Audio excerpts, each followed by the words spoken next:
has been able to play a key role in making vaccines available that offer hope to European citizens with respect to the current COVID pandemic. So let me give you a quick update on the different vaccines that have been authorized and that are under development. I think you're all aware that we have finalized 2 vaccine procedures. The Pfizer-BioNTech Comirnaty, which was finalized on the 21st of December, and the Moderna vaccine, which was finalized on the 6th of January. So both of these are messenger RNA vaccines, and we have come to a final conclusion of these, and we have published our assessment and the full product information. 2 further vaccines, one from AstraZeneca and one from Janssen, both vector-based vaccines, are currently under review.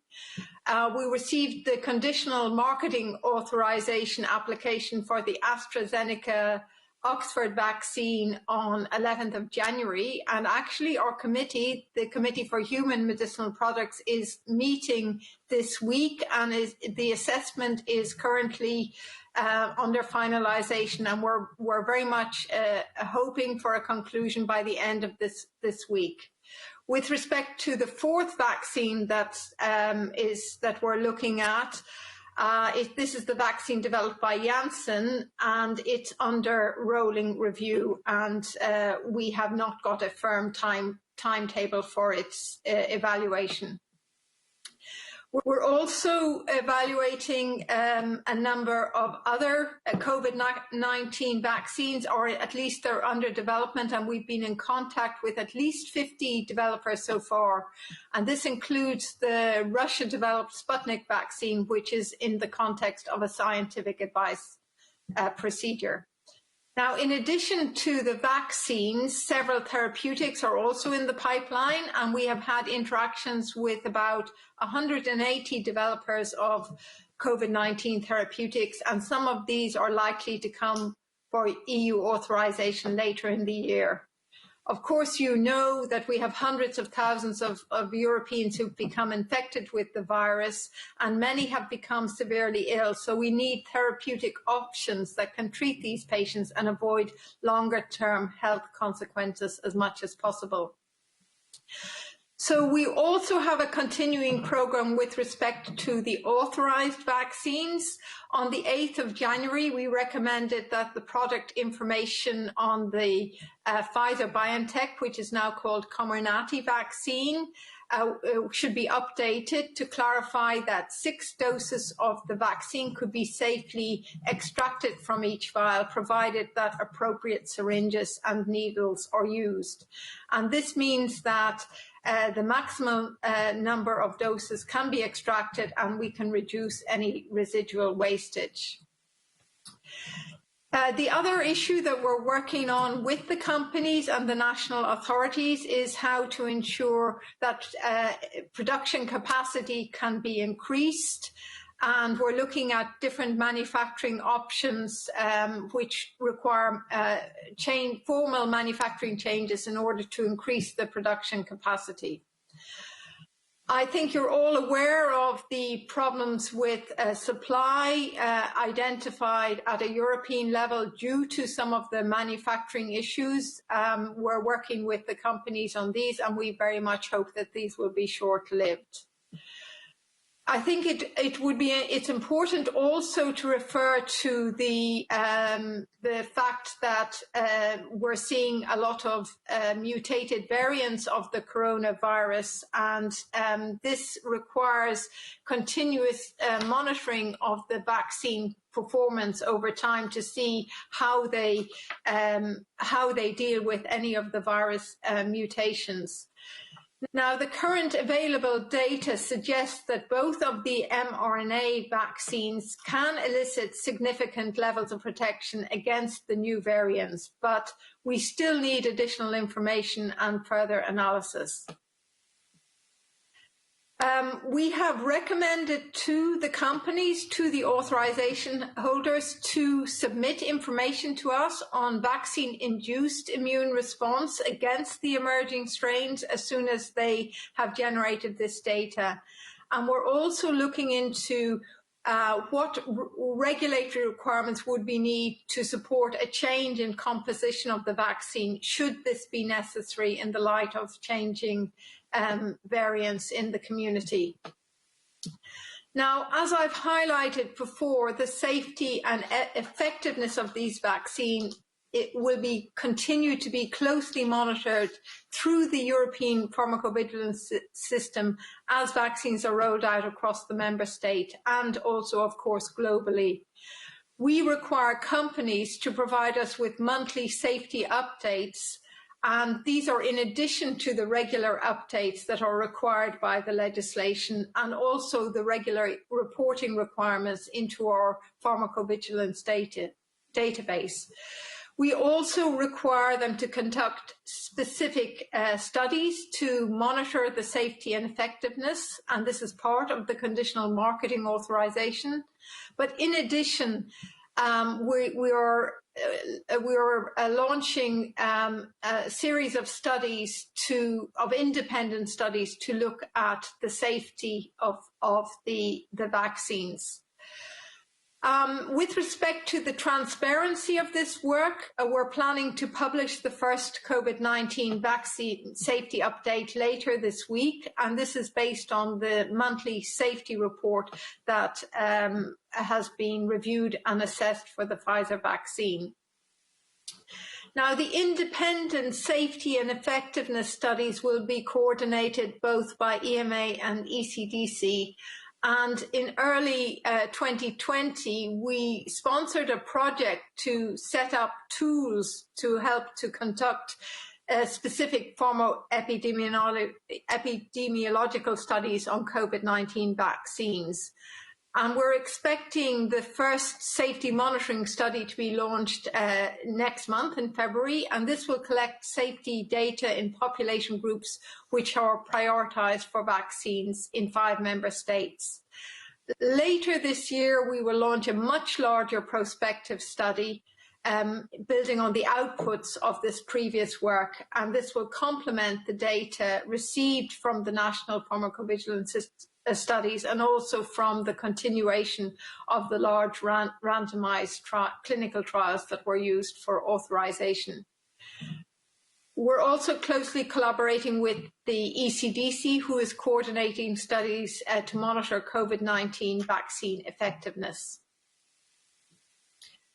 As I've also emphasized before, transparency about our scientific reviews is a top priority for us, and we're implementing exceptional measures to ensure that the member states and the public have all the necessary information to safely roll out vaccinations. We're accelerating the publication of our public assessment reports in order to provide an overview of the submitted data and the full rationale behind our assessment and recommendation for authorization. And as a completely new activity in the context of COVID-19 vaccines, we're publishing all approved risk management plans, which help to inform the necessary mitigation measures. We also regularly publish a list of our interactions with developers of COVID-19 medicines and vaccines. And finally, of course, we will be publishing the underlying clinical data that supports the marketing authorization as soon as possible and once the personal data has been anonymized. This work is still ongoing, and we would expect that the first set of clinical data would be published for both Pfizer and Comirnaty in February.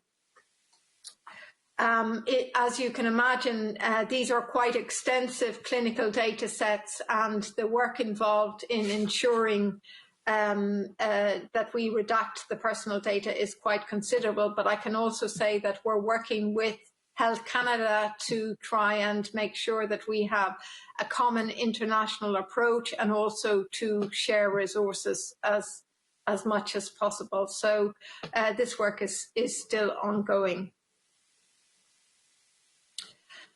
I wanted to briefly touch on the reports that you have probably heard about some leaked of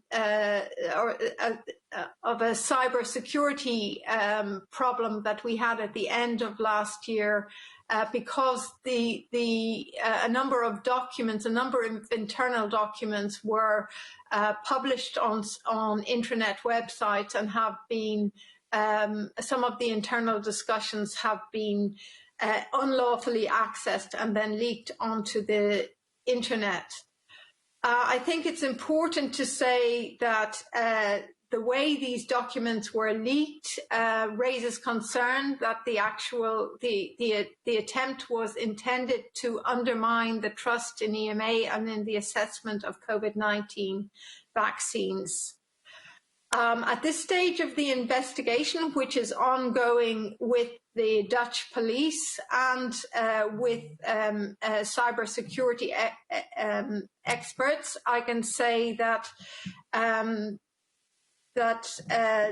the currently authorized vaccines have been put on the market following a very thorough and independent scientific assessment, which was based on the strength of the evidence and reviewed. In fact, some of the data that has been, some of the documents that were leaked show some of the rigorous steps that the agency took to safeguard the quality of the vaccines in the EU. Now, you mentioned at the beginning of my introduction, you mentioned the legislative proposal on the reinforced role for EMA, which is included in the European Health Union package, and I understand that your committee is preparing to examine this in the coming months. I very much welcome the European Health Union package, which was proposed by the European Commission, because its role is to strengthen the EU's preparedness for crisis situations and response, and it also includes an extension, a possible extension of the EMA's mandate. The Commission's proposal reflects several of the structures and processes that EMA had actually established last year in response to the COVID-19 crisis. For example, the coordination of the monitoring of medicines shortages and the creation of a scientific emergency task force, which can swiftly advise on clinical trial issues with clinical trial sponsors and also with medicines developers in the context of public health emergencies. So we consider this a very positive acknowledgement that the work done so far by the agency together with the national medicines authorities in Europe has been effective and is recognised. I also want to mention the new role for the EMA in the context of medical devices. This concerns two very specific tasks which build on EMA's experience in setting up systems for the monitoring of medicinal product shortages, and also our experience with working with scientific experts in various clinical areas. This will, of course, require us to build up specific expertise and scientific knowledge, but the proposed new role will certainly help us to build synergies, since medicines rely more and more on innovative devices and product development has become more integrated. We are very much available and ready to offer our technical expertise to the ENVI committee to support the preparation of the European Parliament's report on this proposal. Finally, I'm very pleased to inform you that thanks to the Parliament's support, additional resources have been given to EMA in the EU budget 2021 for the new mandate and for the COVID-19 workload. These resources were really essential and needed to help us to continue to deliver on our mission and to allow us to further strengthen our processes, particularly in the IT and data infrastructures area, and in the future to help us prepare and respond to other health crises. Dear Chair, I will stop here now. I would like to thank the ENVI Committee for its trust and support over the past 26 years, and particularly during the current pandemic. And I'm very happy to take any questions from you and committee members. Thank you very much. Thank you very much, Emer Cooke.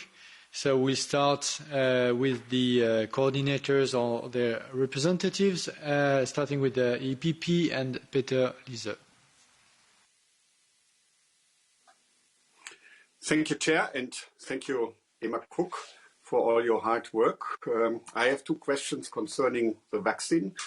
And as Sorry, you know, can you please turn on your camera so that your message can be interpreted? Yeah, of course. Thank you. So I now hope it's better. So thank you for your work and for this information. Two questions on the vaccine. As you know, people want the vaccine fast, but they also want it safe. And you already explained a little bit the way how you work. All the procedures are looked at, but you are working overnight and you are working at the weekend. I think this is important because also the care, the people that take care about patients in intensive care units, they work over the weekend, and the restaurant owners and the people that work in restaurants, they want to work at weekend. So it's what people expect, but you should also explain it that you are not doing a 9-to-5 job. Second question on the AstraZeneca process.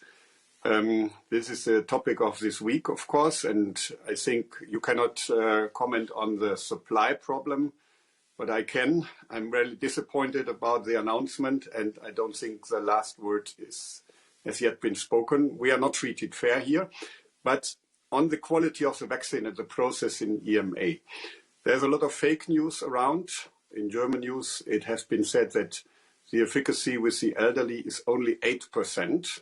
I think it's a blunt nonsense. But there is a problem with the evidence for the elderly in the data that are available. And that doesn't mean it doesn't work. You have to clarify the difference between not enough evidence and a bad vaccine. And the question is, what kind of option does the AEM have? If you approve it for the elderly with some additional information, some additional requirements, so what are the options that your people can take on Friday? They can approve it, but with different kind of conditions or additional information. So that would be very interesting to understand. Thank you. Thank you. Jutta, and to the coordinators, please stick to the 2 minutes each.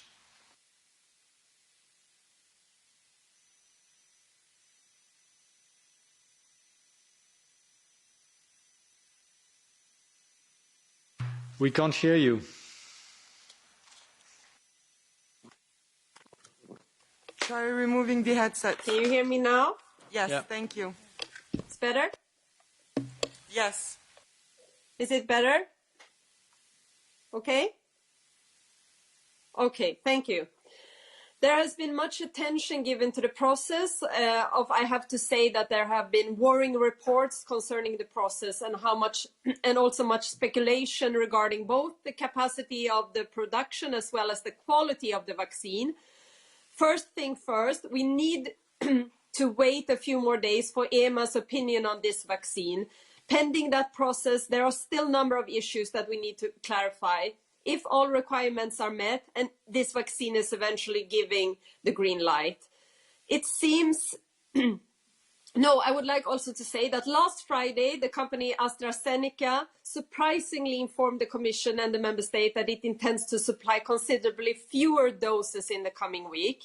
It seems there is a risk that the company will deliver many millions of doses less than agreed with the European Union. This is not acceptable. When the EU pre-finances the development of this vaccine and the production, it is very justified that the EU will also receive what has been argued. We expect all pharmaceutical companies to honor this contractual agreement with the European Union without further delay. Anything else is unacceptable. The S&D Group stands 100% with the citizens and the European Commission on this. I would be interested to hear your view on this situation and the company's explanations for not upholding its end of this agreement.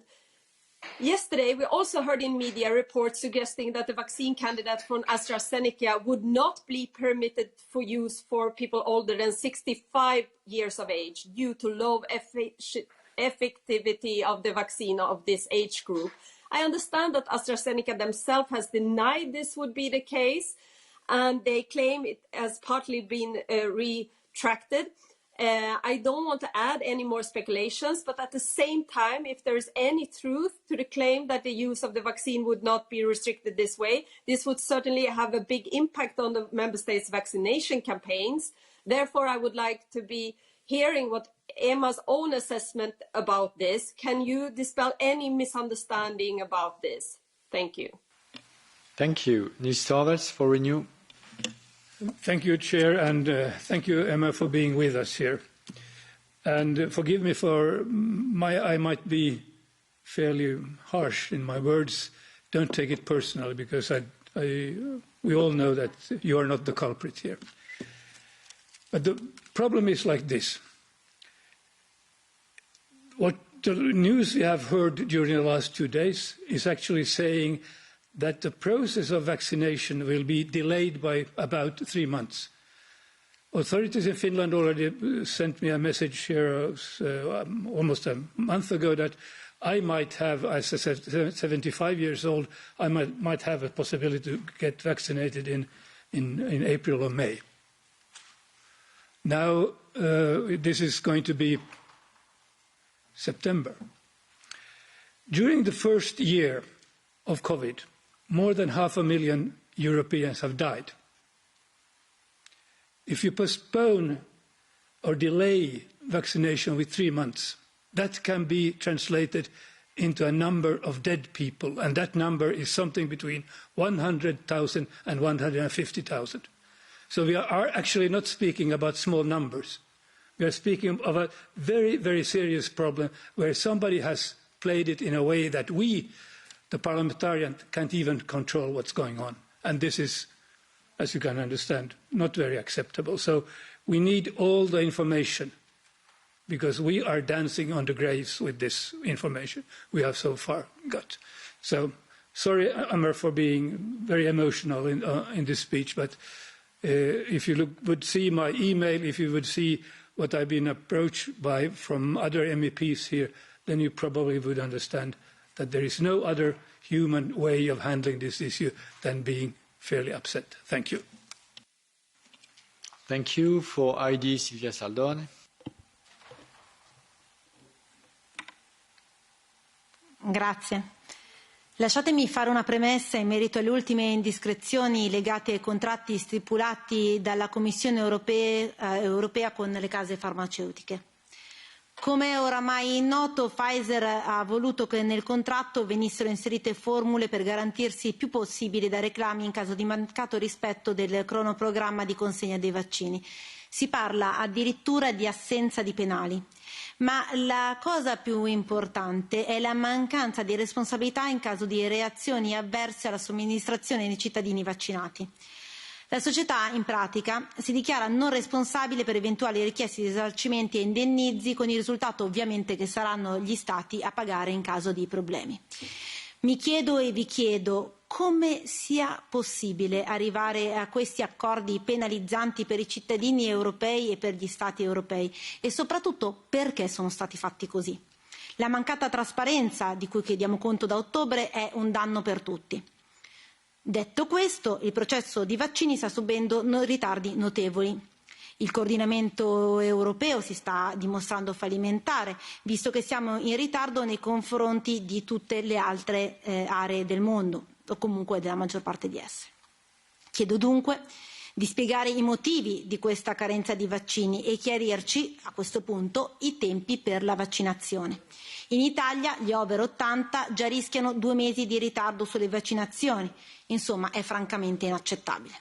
Intanto si moltiplicano le varianti del virus. Abbiamo quella inglese, quella sudafricana, quella brasiliana, eccetera, eccetera. Potete gentilmente rassicurare sul fatto che i vaccini esistenti e approvati siano realmente in grado di coprire anche dalle diverse varianti?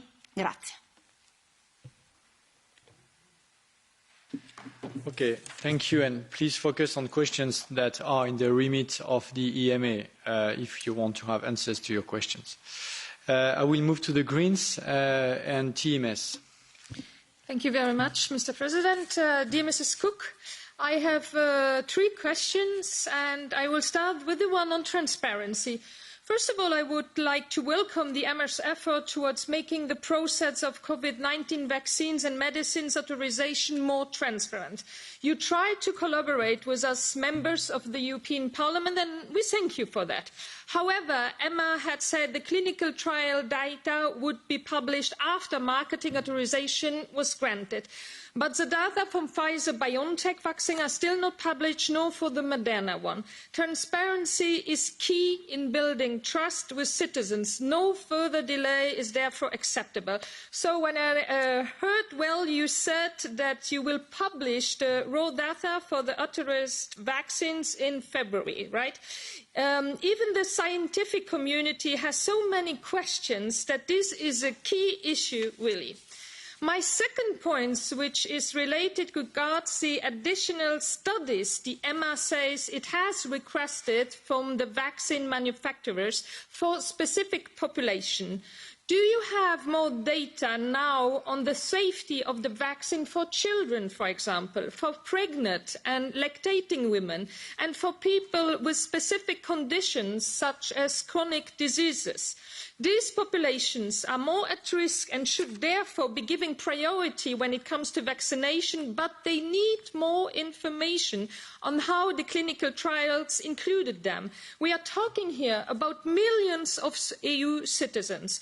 So could you please update us on that? Also, have you requested more data from the start for these specific populations groups for the other vaccines to be assessed? My last point, very short, will be on the sterile immunisation. Are the vaccines already authorised, preventing citizens from being COVID-19 carriers after vaccination? And are you asking other manufacturers to assess this from the start now on? Thank you very much. Thank you. For ECR, Joanna Kopczynska.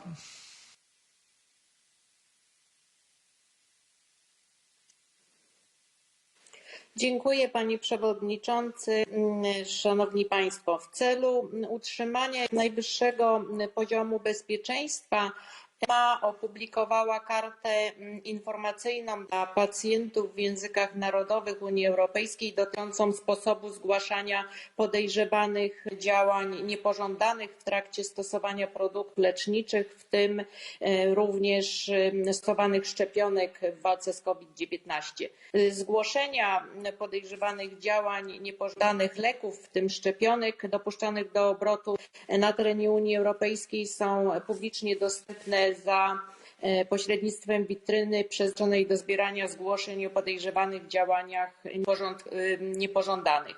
Chciałam zapytać, w jaki sposób agencja zamierza monitorować ambitnie wyznaczony cel dotyczący raportowania ewentualnie wszystkich podejrzanych skutków ubocznych, nie tylko dotyczących samego przyjęcia szczepionki, ale również niepożądanego efektu innych leków, zwłaszcza wśród pacjentów z COVID-19.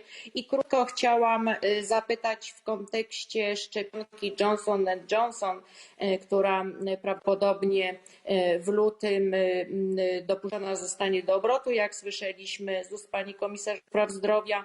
Szczepionka ta opiera się na instrukcjach genetycznych wirusa dotyczących budowy białka kolca, ale w przeciwieństwie do innych szczepionek już wcześniej przez Państwa wspomnianych, które przechowują instrukcje w jednoniciowym RNA, szczepionka Bostona wykorzystuje dwuniciowy kwas dezoksyrybonukleinowy DNA. Jak wyglądają obecnie rozpoczęte w agencji przeglądy etapowe tejże szczepionki. Na ile zainicjowane przeglądy etapowe różnią się od przeglądów etapowych wcześniej puszczonych szczepionek z uwagi na zupełnie inną technologię, w tym przypadku wykorzystującą w swych preparatach adenowirusy. Bardzo dziękuję za uwagę. Thank you, and we move to the left and Mikolas. Thanks very much, Pascal. Hi, Emer. Listen, many people are frustrated about the speed of the EMA's approval process in comparison to the UK regulator, even though the EMA approval time has been cut from a year to just a month. The EMA is currently using the conditional marketing authorisation process to approve COVID vaccines. While the conditional marketing authorisation is already an accelerated process, there has been calls for the EMA to speed up the process. We know that the EU legislation permits Member States to avail of an emergency use authorisation, but it's rarely used mostly because liability shifts to the Member States. The UK regulator is using this emergency use authorisation, so the UK is proceeding faster than us. Now, I have 4 questions that do relate to your remit, Emer. Number 1, does the EMA's conditional marketing authorisation require higher safety and efficiency standards than the UK's regulator's approval process? Number 2, when it approved the Pfizer vaccine in December, the UK regulator at the same time approved a gap of 84 days between doses. The EMA's approval is based on a 21-day gap.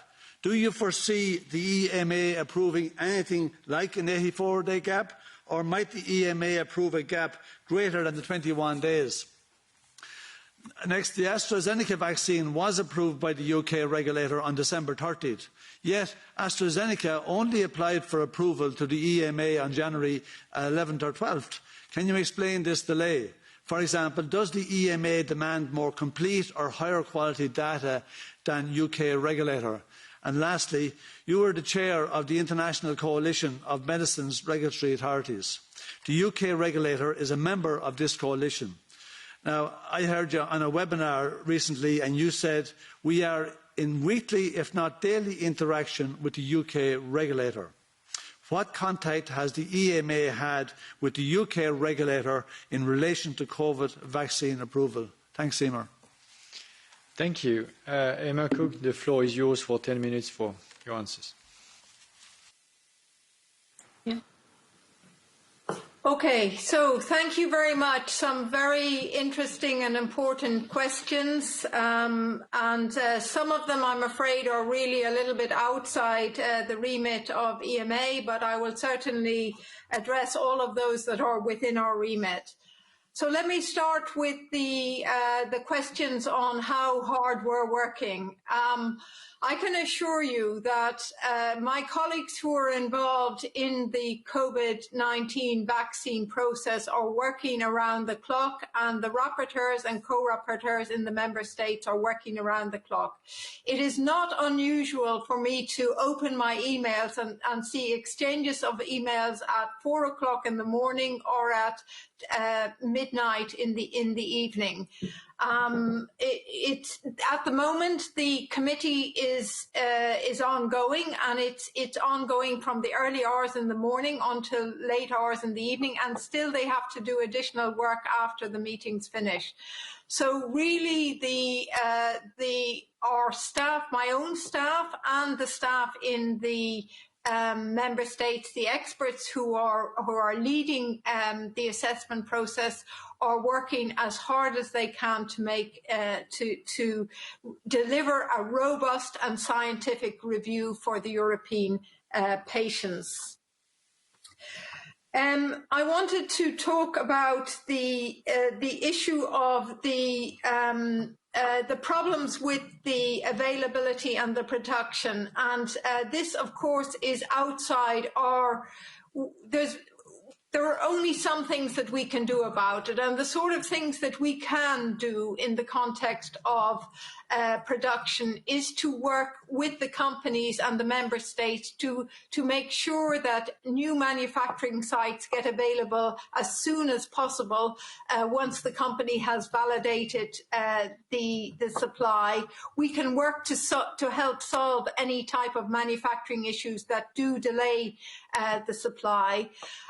But we don't have an agreement with the companies as to the specific supply for Europe, but the Commission is working on this, and you will have seen how seriously these delays are taken by the European Commission, who is well placed to have these conversations with the company. From the EMA perspective, we will do everything we can to facilitate additional production from a scientific and regulatory perspective. I wanted then to move to the question on the AstraZeneca vaccine and the availability of data in elderly populations. And the first thing I would like to say is that the studies that were done that have been included in the file so far have a very small quantity of elderly populations, and this is what is being discussed in the media at the moment.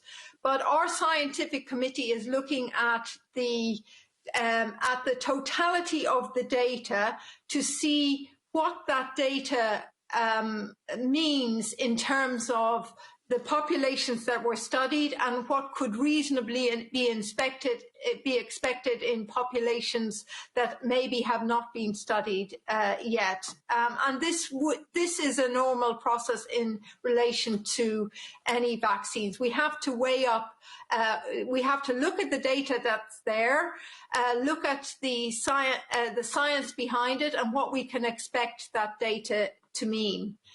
Now, Peter Lisa asked about the various options that are available to us. So the committee can decide to approve this vaccine depending on what they see the strength of the scientific data. So they could decide, and I'm not going to prejudge any decision because this is a scientific and expert discussion that is ongoing, but it is possible to conclude an authorization that would focus on a particular age group, or it's possible to conclude for a wider age group. Again, I think the importance for us is to be very transparent about what data has been seen, what evaluation has been made to come to a conclusion on whatever the decision will be, and why we are confident that this is the right decision. And that is what our committees are working on at the moment. I want to also then move on to the question of the additional trials in populations that weren't studied during the initial clinical trials. So first of all, let me stress that for the 2 messenger RNA vaccines, both data sets include between 30,000 and 40,000 subjects. So it's a very large data set for a vaccine study. And in these, in both data sets, a very large number of patients from over 16 in the case of Pfizer and over 18 in the case of Moderna were studied. But it is true that the vaccines were not studied on pregnant women. For the moment, there is no reason to assume that these would not work in pregnant women. The data from the animal studies is very reassuring, but the studies have not been done in pregnant women, and we will need additional studies from the company to really make a conclusion in this population. And the same, I would have to say the same for children. Part of the requirement that we put on the obligations that we put on the companies is that they will study, they will continue to study the effects of these vaccines in children. And there will be a progressive rollout to children starting at the older age groups and moving on to the younger age groups. And similarly with vulnerable populations. I note the request for additional transparency. As I said, we have published our public assessment report for the 2 authorized vaccines, and we expect that we will be able to publish the full clinical data set in February. I need to reiterate that these are both very large data sets, so with our legal requirement requires us to redact any personal data in these data sets, and that is a process that is quite time consuming, and it affects our ability to deliver this as quickly as you might like. But rest assured, we are working very hard in collaboration with Health Canada to make sure that that happens. Then with respect to, I think there was a question as to whether the trials showed that the vaccines prevent transmission of the disease. What I can say is that the studies that were designed were not designed to show whether the disease is that transmission of disease is affected. This is something that we will be able to look at in the post-authorization stage. But it is something that we're asking the companies to look at, and asking the companies that we're working with who have not yet submitted their dossiers to investigate as well. With respect to the adverse events that have to be notified to us, we require the companies to report any adverse events to us as quickly as possible. We have interactions with the regulators in all the member states. Our Pharmacovigilance and Risk Assessment Committee evaluates any of the adverse events that are presented to us. We also discuss with international regulators if there's something that comes up in a country outside the EU. We also look at those events and see whether they have implications for the authorization in Europe as well. So this is an iterative process, it's ongoing, and as I said, we will publish the first safety update 1 month after the authorization, and we're expecting that this can be published this week. I think then there was a question on the J&J vaccine and highlighting that this is a different type of vaccine. Indeed it is. It's a viral vector vaccine, and the 2 that have been looked at, that we have authorized in Europe so far, are messenger RNA vaccine. But we have authorized similar vaccines as the J&J vaccine. We have authorized in other disease areas. So it's not the first time that we look at this type of vaccine from a European regulatory perspective. And I don't want to prejudge the evaluation. We have to look at the data when it comes in. But we do have familiarity with this type of vaccine in other areas, in other diseases, because it's been used before. Then let me come to the questions on the timelines. Yes, the process in the UK is a process for temporary use of an unlicensed vaccine. This is the procedure that was used for the 3 vaccines that the UK has authorised.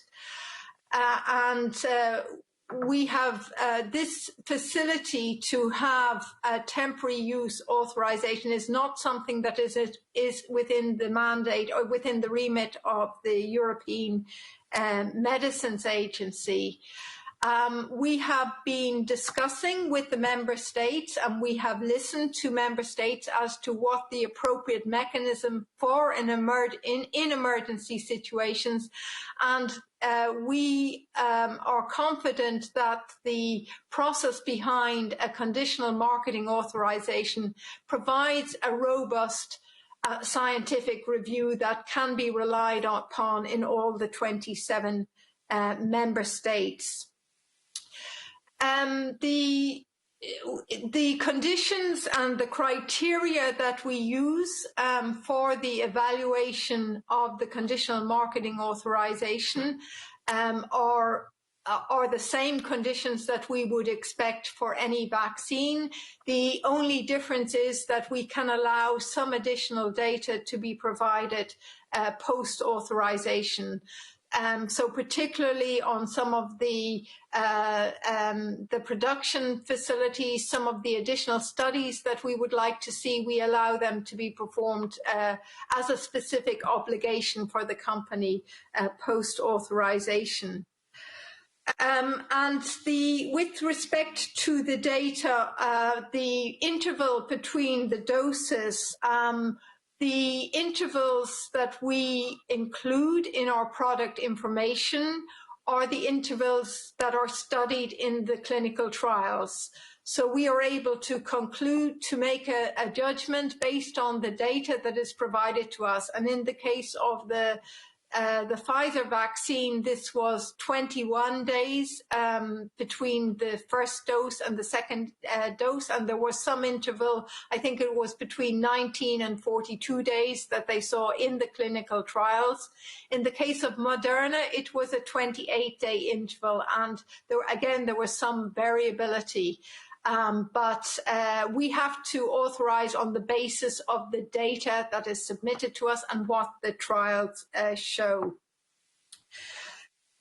With respect to the requirements, I think we can be confident that the requirements that we in Europe require for a conditionally marketing authorization make sure that this is a robust process that can be valid throughout the European Union.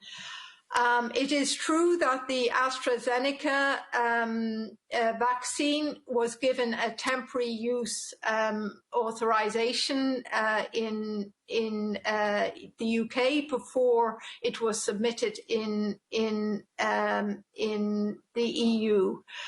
And this is a reflection of the additional data that is needed, the robustness of the data that we would expect.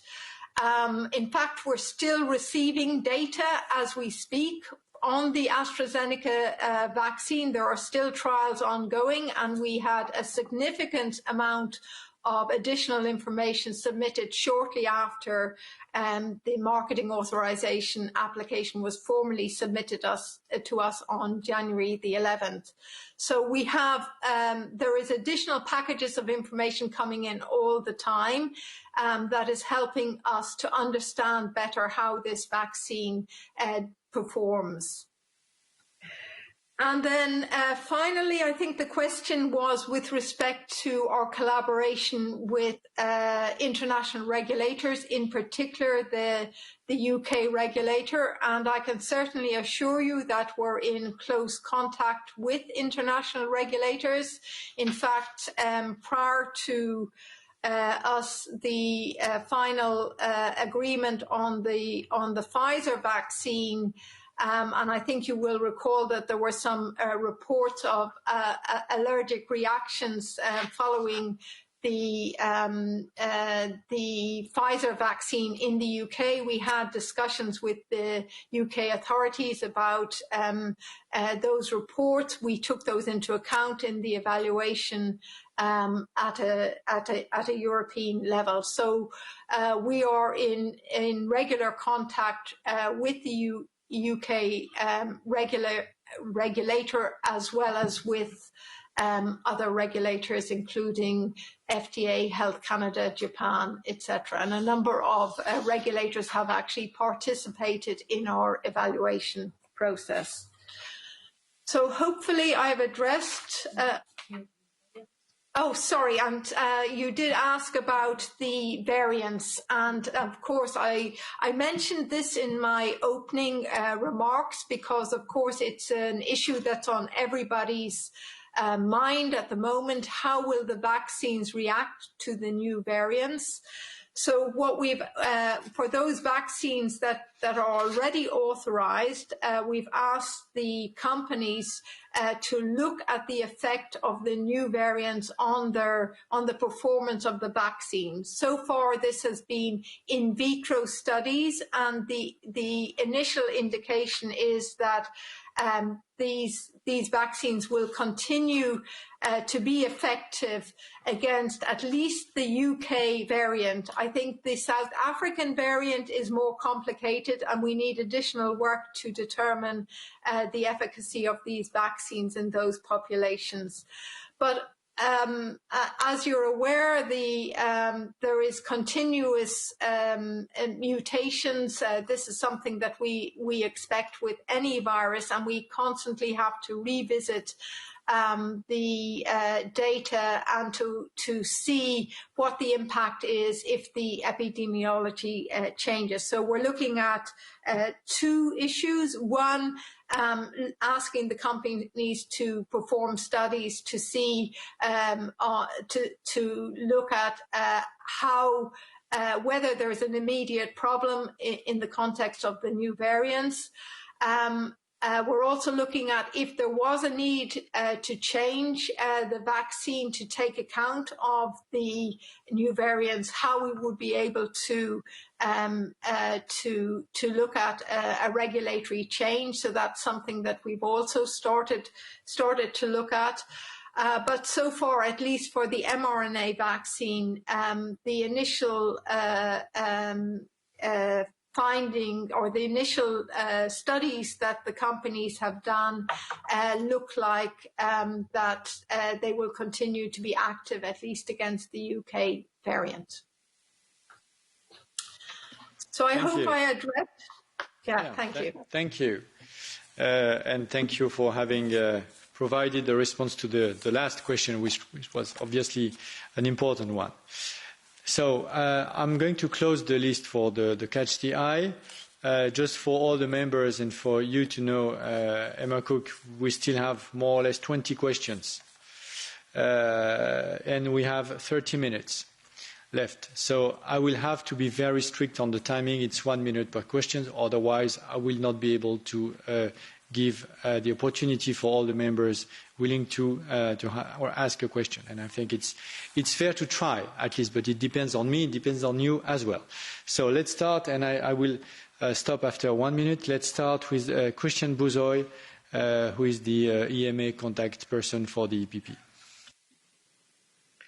Thank you so much. I will be very brief. First of all, congratulations. The agency made a very good job authorizing 2 vaccines, preparing for the third one, and most likely the 4th application in a couple of weeks. And it is good to remind the fact that EMA has kept the normal work well in 2020, recommended 97 medicines for marketing authorization and 20 medicines for veterinary medicine. Madam Cooke, given the situation, and you explained the way of working very hard, how is the agency coping with the peak of workload from the internal permanent staff point of view, even with the additional resources that you received? And as I am the contact person between European Parliament, ENVI and EMA, is there anything else that we can do as European Parliament to help you? It is my duty to ask that. Thank you so much and congratulations. Thank you. César Luena for SND. Gracias, señora Cooke. Tres preguntas muy concretas. ¿Qué diferencia, a tenor de lo que ha dicho, en términos de eficacia de estas vacunas puede haber entre inocular a los 21 días o a los 42? Porque usted ha hablado de calendario. Sobre las nuevas variantes, ¿cree que el protocolo debiera ser el mismo en todos los países? El mismo, porque no está siendo así. Y en relación a una directiva de transparencia de precios y reembolsos que en su momento el Consejo bloqueó, creemos que es el momento ahora de abordarlo. Nuestro grupo va a suscitar ese debate, pero yo le pregunto qué opina usted. Y por último, estamos siguiendo procedimientos de urgencia. Si se sigue retrasando las entregas por parte de las empresas, ¿tiene sentido que sigamos con estos procedimientos que son menos garantistas que otros procedimientos? Gracias. Thank you very much. Véronique Trier-Lenoir for Renew.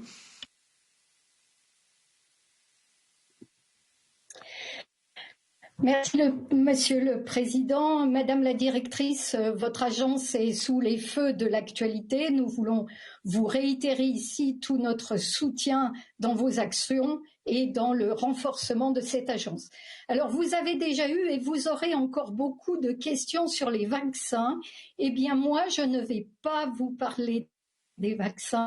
Vous avez fait allusion tout à l'heure au traitement du Covid qui permet de diminuer la mortalité et la durée d'hospitalisation des malades. La compagnie américaine Eli Lilly a présenté aujourd'hui même le résultat d'études qui montrent que la combinaison de 2 anticorps monoclonaux permet clairement d'améliorer la situation.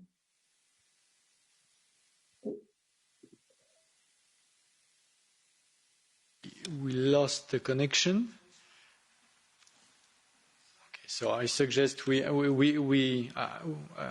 might get back to Véronique Trier-Lenoir later on, but not sure, time-wise. So we move now to ID and Joël Mélan. Merci, Monsieur le Président. Merci, Madame Cooke. Avec la baisse aussi scandaleuse qu'inquiétante des distributions de vaccins aux États membres, nous nous trouvons de fait exactement dans le cas de la pénurie de médicaments qui affecte l'Europe depuis bientôt 20 ans. La gestion des stocks n'est pas à ce jour dans vos compétences, puisque vous avez un rôle scientifique et non opérationnel. D'ailleurs, aucun autre organisme européen à ce jour n'est en mesure d'assurer cette fonction. Le projet de règlement de renforcement de votre rôle ne sera actif que dans plusieurs mois. Il prévoit effectivement que vous participiez à cette régulation de distribution.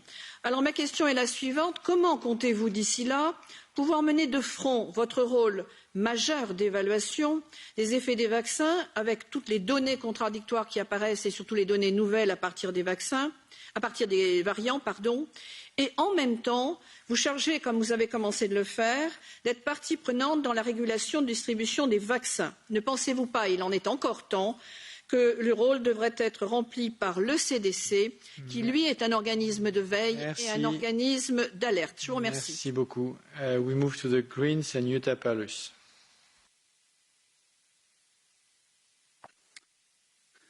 Thank you very much for being with us today. I'll be very brief. I would like to know whether Pfizer is sharing with you the data which they acquire from the ongoing vaccination in Israel.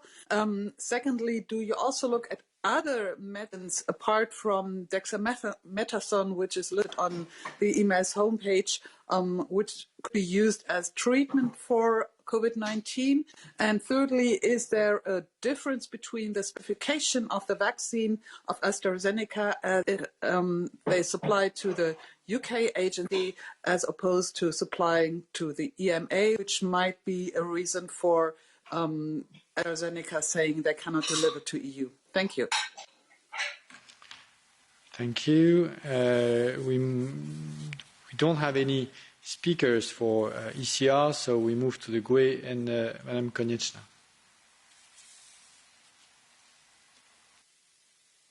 Thank you, Mr. Chair. Thank you, Madam Director. I want to short question, I think. In the light of the case of restrictions of the supply of contracted vaccines, yesterday the European Commission proposed that the vaccine manufacturers would have to report all vaccines they want to export outside the EU. Will the EMA be involved in this somehow? Do you have any idea to whom manufacturers will report these exports? And my second question is, as deliveries from different companies becomes more and more delayed, the question increasingly arises as to whether vaccines from different manufacturers can be combined. E.g., can I have one dose from Pfizer and another from Moderna? Does the EMA also examine these interactions and uses? Thank you very much for your answer. So we are back to the EPP and Edina Tots. Thank you, Chair. And first of all, thank you, Madam Director, for your work and the work of your colleagues. EMA received the application for conditional marketing authorization of the vaccine AstraZeneca, and based on the latest information, Russian authorities have also filed the registration for the Sputnik V vaccine last week. And my question is that when can we expect any kind of decision regarding the authorization of the Russian vaccine? And can we receive the decision concerning the AstraZeneca by the end of the month? And is EMA expecting the submission of marketing authorization requests from other companies? Thank you very much. Thank you. Nicolás González Casares for SND. Gracias, presidente. Gracias también a Emer Cooke porque el gran trabajo que está haciendo la EMA, la presión que está soportando, y decirle que soy el reporter del reglamento de refuerzo del papel de la EMA ante las situaciones de emergencia. Directamente a las preguntas. ¿Tienen noticias sobre la inmunidad creada por las vacunas ya aprobadas por la Unión Europea en otros países, como puede ser Israel, que va por el 30 o 40% de vacunación? Sanofi ha desistido de fabricar la vacuna, era una de las que teníamos acordadas. ¿No cree que sería mejor dirigir nuestros esfuerzos a las que ya están aprobadas ahora y reforzar nuestro compromiso con otras de las empresas ya aprobadas? Y por último, ha dicho que es posible que la autorización a AstraZeneca sea parcial y que pueda contener que algunos grupos de edad por ahora no pueden ser aprobados, porque hemos entendido no del todo bien. Gracias. Thank you. For Renew, Frédéric Ries. Merci, Monsieur le Président, et merci, Madame Cooke, ravie de vous avoir parmi nous une fois encore. Je ne vais pas revenir sur le feuilleton AstraZeneca, on en a beaucoup parlé déjà. La situation avec ces annulations de promesses de doses devient insupportable. Il nous appartiendra de faire la lumière ici avec les États membres et la Commission. Au-delà de cela, en ce qui concerne les capacités de production, l'augmentation nécessaire des capacités de production sur laquelle vous travaillez avec la Commission, que sait-on déjà? Est-ce que des sites sont envisagés? Est-ce qu'ils sont validés? Et lesquels et combien? En termes télégraphiques, toujours, une solution à long terme, bien sûr, c'est d'élargir notre portefeuille de vaccins. Quid de Sputnik 5? Les Russes annonçaient mardi avoir déposé une demande d'autorisation. Angela Merkel propose déjà une production conjointe. Quelles sont les données dont vous disposez en termes notamment d'efficacité? Enfin, une dernière question sur les traitements. Quid de la colchicine? La Grèce vient d'élargir sa prescription à la Covid. Les Canadiens publient une vaste étude aux résultats impressionnants. Est-ce que vous disposez de données déjà à l'égard de ce traitement qui apparaît très impressionnant? Merci. We move to ID, Madame Baldassara.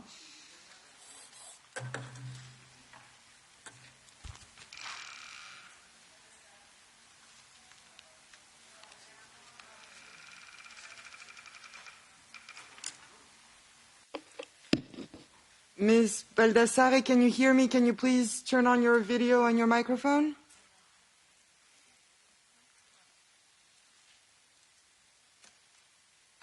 Okay, we move to Michel Rivasi for the Greens, and we will be back to Madame Baldassara.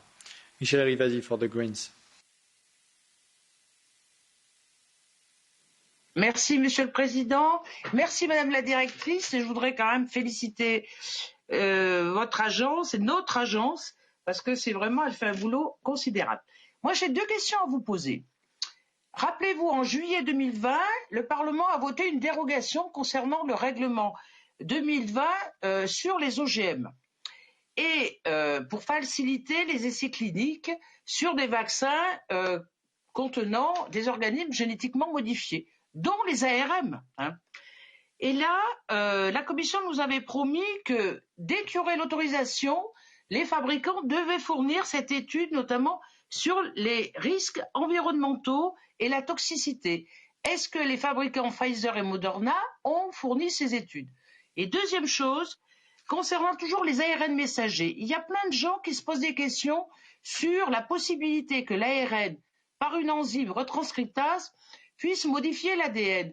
Est-ce que, même si le risque est faible, mais c'est quand même une hypothèse, est-ce que vous avez demandé aux fabricants de faire des études justement sur le lien qu'il peut y avoir entre les ARN messagers et l'ADN dans le noyau? Merci. So we move back to Simona Baldassare.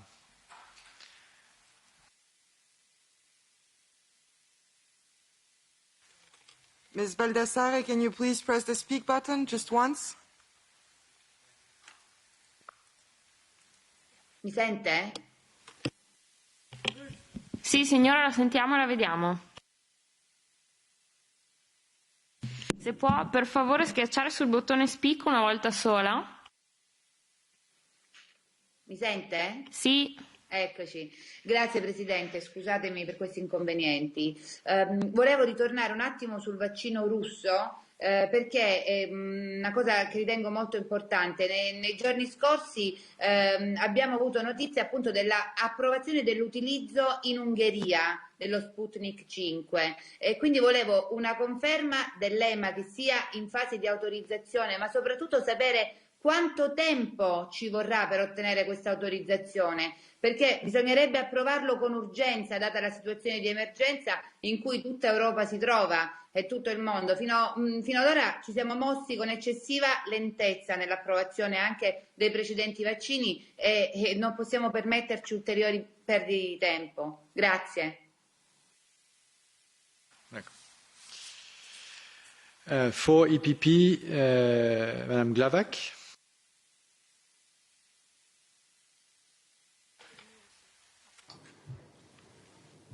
Thank you, Chair. What can EMA do to make the deadlines be respected? It is clear that the countries are under the scope of the Commission. Did you, during the approval of the vaccines, know on which quantities of the vaccines can we count for our member states? Because we have to be aware that this causes anger of our citizens. Can EMA be more present in the public and in the media with the right information? I think that it's very important, the last one. Thank you. Thank you. We move to SND, Madame Plum. Thank you, Chair. Thank you, Madam Cooke, for your explanations and for your work. I would like to ask you about treatment and not about the vaccine. Related to the treatment, in the United States of America, the FDA approved already a medicine named ivermectin. There are a lot of studies which prove the benefic effects in the treatment anti-COVID with this medicine. I would like to ask you if EMA takes into consideration the authorization of this medicine ivermectin in the treatment anti-COVID, and if yes, if you have a calendar. Thank you so much. Thank you. And the 4 remaining questions will be from Renew. So, starting with Martin Ocek. Thank you, and thank you to the Director and the entire EMA staff for the really hard work. I think the production is the crunching point, so let's ask about the capacity. So I would really like to know how many vaccine production sites have been so far assessed and how many are currently being assessed by EMA for the authorized vaccines plus AstraZeneca, and what is their projected monthly output in terms of the number of doses. Are you aware of other production sites in the EU that could be utilised or licensed and are not being submitted for consideration? On the therapeutics, there's some of them been mentioned. but I would like to hear an overview. So if you could provide us with the more details on the most promising, from your point of view, therapeutics being considered, including their names, and what is the timeline of approval expected, or when will you consider them? And last but not least, on the alluding 6th dose from Pfizer, I would like to know if this has been already cleared, and from your point of view, if this has been approved, and you kind of now count that by default there are 6 doses in one of the bottles. Thank you very much. Thank you. Chrysoula Zakharopoulou. Merci pour votre travail, Madame Cooke. J'aimerais vous demander, comme ma collègue, concernant les anticorps monoclonaux. On a vu qu'il y a un essai qui montrent qu'ils peuvent protéger d'une infection et être une alternative au vaccin. On voit que le gouvernement allemand a acheté 200 000 doses de ces traitements et pour 400 millions d'euros. C'est le premier pays à le faire dans l'Union européenne grâce à une autorisation d'urgence, alors que l'EMA n'a pas encore donné son feu vert. J'aimerais savoir, que pensez-vous de cette procédure accélérée? Quel est le statut de l'évaluation de ces traitements à l'EMA et quand sera-t-il disponible dans l'ensemble de l'Union européenne? Merci. Jan Huitema. Yes, thank you very much, Chair, and thank you very much for being here, Emma. I have a question. In the media, it was suggested that vaccines intended for the European Union were sold to third countries. It was suggested that those vaccines from AstraZeneca were sold to third countries because they offer a higher price. It was also suggested that AstraZeneca on purpose delayed the submission of their vaccine to EMA in order to have a longer window to sell their vaccines, not to the European Union, but to other countries outside the European Union, for example, the United Kingdom. My question to you is, do you have any suspicion that indeed AstraZeneca did not submit their file for the authorization of their vaccine because of this reason? Thank you very much. Thank you. María Soya Rodríguez Ramos. Gracias, presidente. Y muchas gracias por su trabajo, señora directora, y felicidades por su 26 cumpleaños.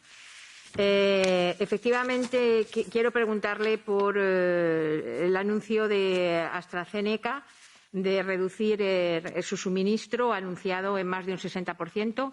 Tenemos un conocimiento absolutamente limitado porque solamente ha alegado caída en el rendimiento de un centro de producción de nuestra cadena de suministro europea. No tenemos ni un dato más, puesto que además desconocemos todos los aspectos contratados con esta farmacéutica como con otras. ¿Puede darnos más información al respecto? Por último, quisiera saber si el uso de autorizaciones de urgencia por parte de los distintos Estados miembros, Hungría ha hecho uso, rompiendo este acuerdo entre los 27, de un acuerdo de urgencia para 2 vacunas, ¿tiene alguna influencia o cómo se van a coordinar las autorizaciones europeas con autorizaciones nacionales de este tipo? Muchas gracias. Thank you. And the last question from Billy Keller. Thank you, President. Just very briefly, does the European Medicines Agency have enough resources to do the scientific analysis of the data that's provided? Why are they behind in terms of announcements for authorisation vis-à-vis other internationally recognised authorisation bodies? And does the EMA not only collaborate, but does it work in a reciprocal way in terms of assessing data with other internationally recognised regulatory authorities like the Medicines and Healthcare Products Regulatory Agency, the FDA in the United States, Japan, Canada, Australia, New Zealand and other places where we expect that there is very high integrity in the regulatory systems due to complement rather than just collaborate? Thank you. So, Emer Cooke, the floor is yours for 10 minutes and maximum of 15. Yeah, thank you very much, and a lot of very interesting questions. So let me first start with the question as to how the agency is coping. And I would like to again thank you, the European Parliament, for your support in helping us to get additional resource to deal with the COVID-19 pandemic. We're actively now recruiting to fill these positions. Some of the skill sets we need are very, very specialized, and this does cause us some challenges. So even if we have general resources, we have to move resource around to meet some of the specialist resource that we need. But we're hoping with the additional resource that we've now been allocated, we will be able to give some of our colleagues a little bit of a rest, because as you can imagine, if you're working flat out on vaccine after vaccine, it's a big challenge for individuals, and particularly for those experts who are so much on the front line. But that being said, we have been able to keep up our current program of work in terms of evaluation of other products, but that's mainly because there are different people who are involved. In terms of the difference, the time frames and the difference between the efficacy at 21 and 42 days, I will come back to what I said in my previous intervention, that the studies that were submitted for Pfizer were done at 21 intervals, but at a 21-day interval. But there was some variability which showed that there wasn't a significant, so between 19 and 42 days, there wasn't a significant variability, but we have to base our evaluation on the studies that were actually performed. I was very pleased that we see some additional questions then on the treatments, and I want to assure you that in addition to the vaccines, we're also working with a number of developers, and so far we have been approached by some 180 different therapeutic possibilities. We have, so far, we have authorized one treatment, that is the remdesivir, which has shown some efficacy in hospitalized patients. We have been looking very closely at the data on the monoclonal antibodies, and as a number of honourable members pointed out, there is some interesting data coming out on the monoclonal antibodies, and I want to assure you that we're working with the developers of these monoclonal antibodies, and when there is sufficient data to support a marketing authorization, we will be ready to evaluate that. So far, the data that we have in-house is still waiting for the results of additional trials. We may be able to issue an opinion on the data we have so far, but it will not be a marketing authorization because the amount of data we have does not fulfill the requirement for marketing authorization. I wanted then to respond to the question on the extension of the mandate and what impact that would have on the supply and shortages. So, as I mentioned in my opening remarks, the extended mandate does give us additional or does propose to give us additional tasks in the area of shortages, so managing shortages and mitigating shortages. But you will be aware that there's also an additional mandate given to the ECDC. So we do work closely with the ECDC and make sure that we're not duplicating tasks here. So some of the activity on how these vaccines perform, the effectiveness data on vaccines is under the responsibility of the ECDC. With respect to Israel, I think our question of collaboration with Israel came up a couple of times, so I wanted to assure you that we are working with the Israeli authorities, and we have asked them to provide us with the data that they have from the rollout of the vaccines in their country. And as you know, this has been a very interesting it's very interesting to observe what has happened in Israel and to see whether it could be, whether we could apply the results there in Europe as well. So we haven't received the data yet, but we have reached out to Israel to get additional information. With respect to other treatments, I also wanted to mention dexamethasone because we did give a scientific opinion on the use of dexamethasone. There were some very strong results coming from a very large platform trial done mainly in the UK on dexamethasone, which showed some promising results, and we were able to give a recommendation on the use of dexamethasone for the treatment of at a certain stage of the disease. With respect to AstraZeneca, I was asked about the possibility that a difference in specifications would be the reason why they would have submitted later to EMA rather than to the UK.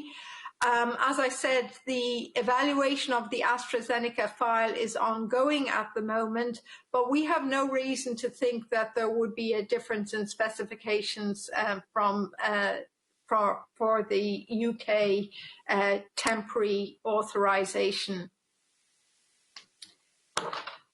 A lot of the questions expressed frustration on the production capacities and the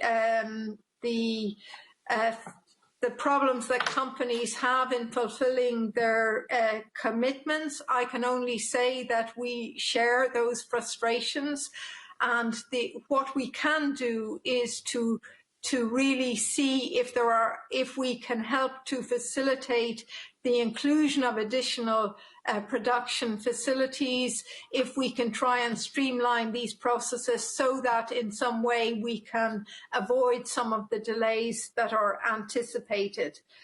I'm not in a position to provide you with all the sites of production at the moment, but we can certainly come back and for the vaccines that have been authorized, give you details of the sites that are authorized. I can at least say that with respect to the Pfizer vaccine, that they have already submitted a protocol to include additional sites, and we expect those to come through during February, March, and to have an impact on supply at the start of the second quarter of this year.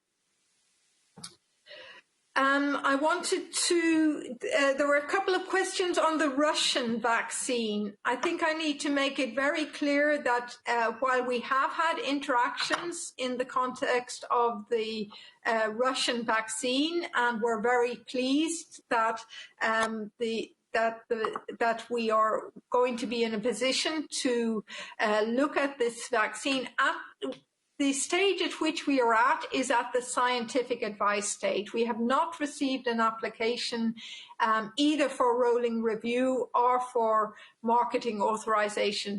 But we are in discussions with the company who is responsible for this vaccine, and they have raised a number of questions with us in the context of scientific advice, and this will obviously shape how the evaluation could go forward in the future. There were some questions on some new data on, I think it was ivermectin and colchicine. We are constantly monitoring any new data that comes available that would have promise on the prevention or treatment of COVID. And we are, where any studies have been performed, we're in contact with the regulatory authorities so that we can take advantage of any assessment that they have done. At the moment, I have to say that for both the ivermectin and the colchicine, we're still, we have just reached out to get that additional data, but we have not evaluated anything so far. Then I would like to come to the question on the GMOs and the issue that came up, the derogation that was referred to from July of 2020. First, let me clarify that the GMO legislation is not applicable to the Moderna and the Pfizer vaccine. It is applicable to the AstraZeneca vaccine, and we have been assured that AstraZeneca has submitted the necessary information in the context of the GMO legislation. So even if there was an initial derogation, this has now been fulfilled. And with respect to the risks on the DNA, we are assured by the expert committee that the RNA vaccines do not affect the DNA, any aspect of the DNA. I was asked about what EMA can do to be more present in the media with additional information on production capabilities and capacity. This is something that I think we should definitely look at for the future. It's not part of what we normally would require for a marketing authorization, but of course it is an integral part of the discussion when you look at the rollout of vaccines. So we work very closely with the European Commission here. We do request capacity information from the companies. It does help us to do the evaluation, and it's something that I think if we could, it would be valuable indeed to make sure that we do have this information and we can be more present in this debate. On the question of the 6 doses, I can assure you that we evaluated some additional data from Pfizer. Initially, as you know, the Pfizer was authorized for a 5-dose. They submitted information on how how you could extract additional doses from the vial. This depends on the availability of specific syringes and needles. But in the case when these needles and syringes are available, we are confident, and we have approved we have approved the vial as a 6-dose vial, provided that appropriate syringes are available. I find it difficult to speculate on the motivation behind submission or non-submission to the European Medicines Agency. What I can do is assure you that we work very closely to try and make sure that the company submits to us as soon as we're confident that the data that they have can support a marketing authorization. And because we are committed to a scientific and robust evaluation of the data. Then we had a question on the use of emergency temporary authorizations by different member states. This is something that is the prerogative of member states. They take this decision based on the particular benefit, risk, and emergency situation in their territory. And we will. This is not something that EMA gets involved with, but we would certainly liaise very closely on any possible rollout in this context. And then finally, if I could address the issue of working with international partners. We do work very closely with all the authorities that were highlighted.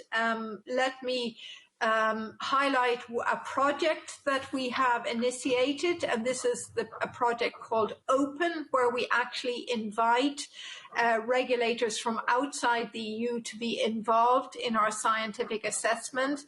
And so far we have had interest from Australia, from Canada, Health Canada, and from Australia, Health Canada, and from WHO and from Japan, and they are participating in our scientific review. So it goes beyond a complementary arrangement. It really, in the context of our open project, we're actually collaborating and allowing the participation of experts in our review process.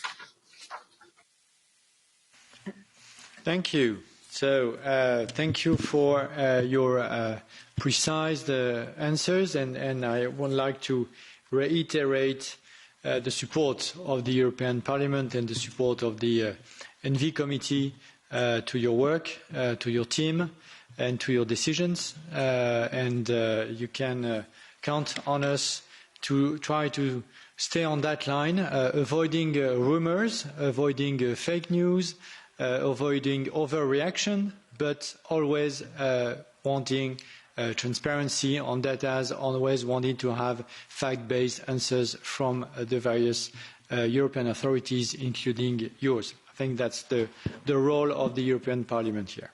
Thank you for that.